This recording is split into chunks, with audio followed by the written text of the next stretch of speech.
पुस्तक राजनीति में हमारी भूमिका। लेखक परम पूज्य गुरुदेव पंडित श्रीराम शर्मा आचार्य।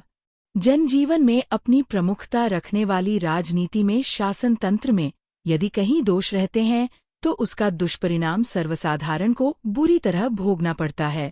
वर्तमान स्थिति में जबकि जन साधारण की नैतिक स्थिति निम्न स्तर की ओर गिर रही है, शासन तंत्र के संचालकों का उच्च चरित्र से, उच्च आदर्शों से पूर्ण होना आवश्यक है।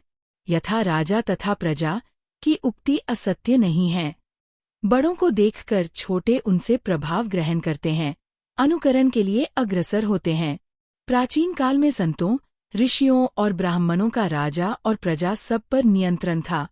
उनका व्यक्तित्व ऊंचा माना जाता था, इसलिए जनता उनकी भावनाओं और प्रेरणाओं से प्रभावित होकर अपनी दिशा निर्धारित करती थी। अब वह स्थान शासन संचालकों को मिल रहा है। उन्हीं के वक्तव्यों, भाषणों, गतिविधियों और योजनाओं से अखबार, रेडियो, पुस्तकें भरे रहते हैं। सभा सम्मेलनों में उन्हीं की चर्चा प्रधान रूप से होती है। जन चर्चा का विषय वे ही हैं। किसी बिगाड़ या सुधार के लिए उन्हीं को उत्तरदायी माना जाता है।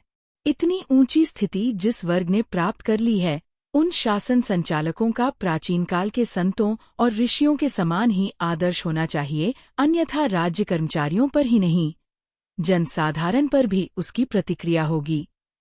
हीन चरित्र का शासक वर्ग कभी भी जन प्रेरणा का प्रकाश स्तंभ नहीं बन सकता।